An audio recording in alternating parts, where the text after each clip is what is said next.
We have him back. He is, in fact, Dr. Dale G. Caldwell, who is the Executive Director of the Fairleigh Dickinson University Rothman Institute of Innovation and Entrepreneurship. Good to see you, Doctor. Hey, Steve, it's great to see you again. And again, as I said, I admire all that you're doing, so it's an honor to be on your show. I am a fan of what you're saying. No, I'm like, hey, let's do this. Let's do this. Innovation and entrepreneurship. I'm obsessed by leadership. You know, I write about it, think about it, talk about it. As I always say, make mistakes around it. What is the connection between innovation and leadership? And then we'll do entrepreneurship. Yeah, well, that's really a great question. In fact, we added, I think, Jim Baroud, who you may know, was the executive director of the Rothman Institute, and he added that innovation to really take entrepreneurship to the next level, to really try to identify the latest and greatest. And one of the things is, you know, in this country, we thrived on innovation. And sometimes we get so comfortable, you know, with our success that we don't look at innovation. So we're really trying to promote innovation in every aspect, but really around entrepreneurship. Okay, so let me follow up on that. I often say in leadership seminars and in my leadership coaching in another life I have outside of broadcasting that, quote unquote, the status quo, even when you're doing well, is not really an option. It's not actually a good option, because if you're not evolving, if you're not innovating, you're going backwards. And I don't want that turned into a long-winded plaque somewhere. I really believe that in our industry, university life, whatever. Do you believe the status quo is not really an option? It's not only not an option, see, but what's happened over time is it's become even less an option. You know, when we were young kids growing up, there was more. Technology has made things move so quickly. You know, we're now working in avatars. We're now doing things, and you see the rate of change has accelerated. So if you aren't moving forward, not just even, you know, a little bit, you have to be moving forward a lot. So you have to innovate, and innovation needs to be the standard. And so change is not a question of whether you accept change. It's whether you embrace it and drive it. And I would argue that, and again, I'm not going to turn it into a leadership seminar with you, but I have a feeling you and I could go back and forth for a long time about this, that too many people that I'm around professionally in all walks of life, they'll wait to be told what to do. That's not only not leadership, that's the opposite of innovation, correct? That's the opposite of innovation. And frankly, people are looking for people. I don't care if you're an administrative assistant. I don't care if you're a CEO, of people who are thinking outside of the box, who are thinking around the corner. And that's the way, and you work with a lot of young people, I work with a lot of young people, and that's what we need to let them know, is that you've got to be thinking about tomorrow, today.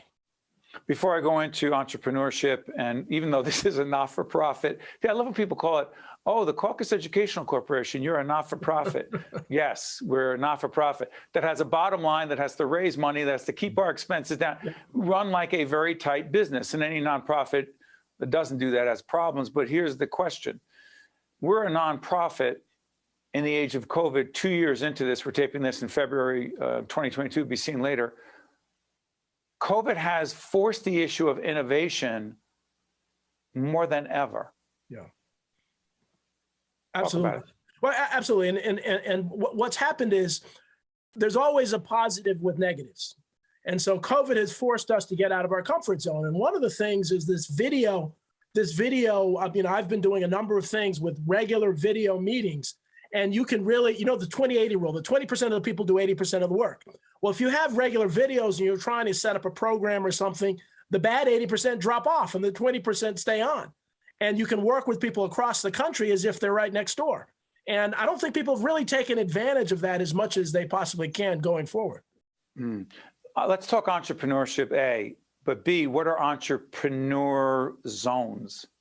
Yeah, so one of the things is the opportunity zones, which you know and everyone knows. Yes, you know, under the federal government supported them. Take a look at our interview with Senator Cory Booker, one of the leading supporters in the U.S. Senate regarding that. What is the difference between that and an entrepreneur zone? Well, the trouble with a lot of opportunity zones, and Cory, you know, I've known Cory for years, will say that is it actually accelerates gentrification in some communities. Some communities, I think Newark's done a good job of really trying to bring the community. So what I mean by that is you pay these developers to come in, they make these beautiful hotels, they squeeze out the local entrepreneurs. So I wrote an article in ROI and another one in NJ Biz about this idea. Why don't we have entrepreneur zones where we create an ecosystem of entrepreneurial businesses in the economic challenged community so that they can thrive and grow and they won't be pushed out by a lot of these developers. And Tim Sullivan, who I love, is just a great guy. New Jersey Economic Development Authority. Exactly, New Jersey Economic, and they actually put this in the economic development legislation. And so I'm chairing a committee to really look at doing entrepreneur zones. And we're focusing initially on Trenton and Bridgeton with the idea that maybe we can do that. And my obsession is ending poverty. And I think entrepreneurship, and job growth is really the secret to really ending poverty. And that's why these entrepreneur zones are really focused on it. Let me ask you something. You mentioned entrepreneurship and businesses coming out of communities. But dare I ask you, your father was very closely aligned and worked shoulder to shoulder with Dr. King. Dr. King was a big advocate of economic entrepreneurship and its connection to civil rights. Do I have that right? Absolutely. Absolutely. And so my dad was in the March on Washington, and the March on Washington was for jobs and freedom. And so Dr. King and the Poor People's Campaign around that. And so if he were alive today, he would go full force on entrepreneur zones, full force on turning communities around, because the reality is IBM's not going to move into the poorest sections of Newark and hire 10,000 people. It has to be the local businesses that are thriving, that are innovative, that are meeting the needs of the community, that can do trauma-informed job training and give people jobs. And so I think this is an extension of the civil rights movement, Steve. I really think that entrepreneur zones is the next iteration of where this movement can go. I'm going to ask you about the work with veterans in just a moment, but I'm curious about this. Your passion for innovation, entrepreneurship, and everything connected to that, tied to the larger civil rights fight that goes on as it should. Where does it come from? Does it come from your dad? It comes from my dad, but it also comes from experiences. I've been on the New Brunswick Board of Education for 22 years now. I'm president of the board right now. I actually had an opportunity to be the head of school at the Village Charter School, Steve, and in Trenton. It was 90% free and reduced lunch, 90% African-American, and many of our kids, and I talked to Raz Baraka, the mayor of Newark, about this, had what looked like it was post-traumatic stress disorder, PTSD. And so I actually coined a term called urban traumatic stress disorder and found that mindfulness actually helps folks and adults focus. And so the idea is that trauma-informed entrepreneurship training, trauma-informed job training, bringing in mindfulness. And so I really saw firsthand how when you help people thrive, then their lives are transformed, that they feel good about who they are and where they go. And I think that as the politicians in the world should be really focusing on making entrepreneurship and job creation job one.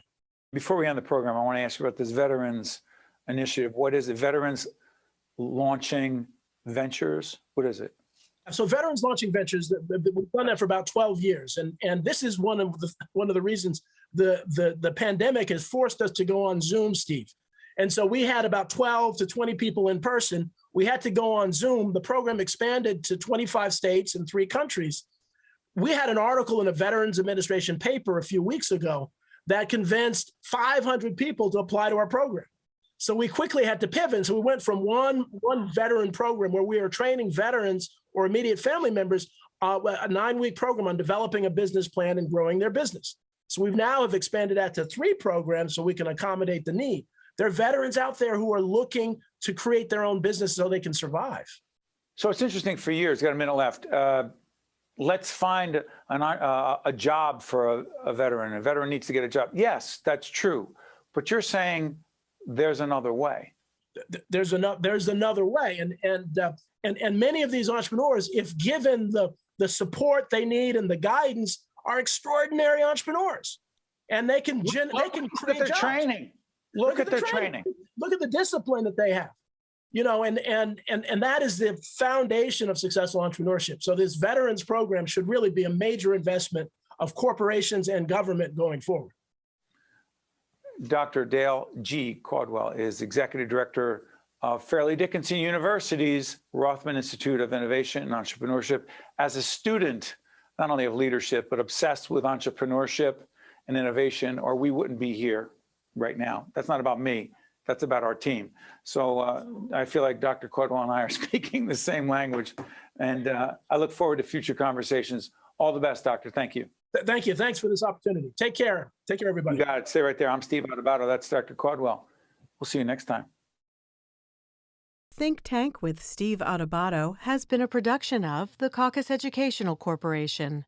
Funding has been provided by MD Advantage Insurance Company, NJ Best, New Jersey's 529 College Savings Plan, the Turrell Fund, supporting Reimagine Childcare, Johnson & Johnson, Valley Bank, Delta Dental of New Jersey, Suez North America, the New Jersey Board of Public Utilities Clean Energy Program, and by the Adler Aphasia Center. Promotional support provided by Insider NJ, and by New Jersey Globe.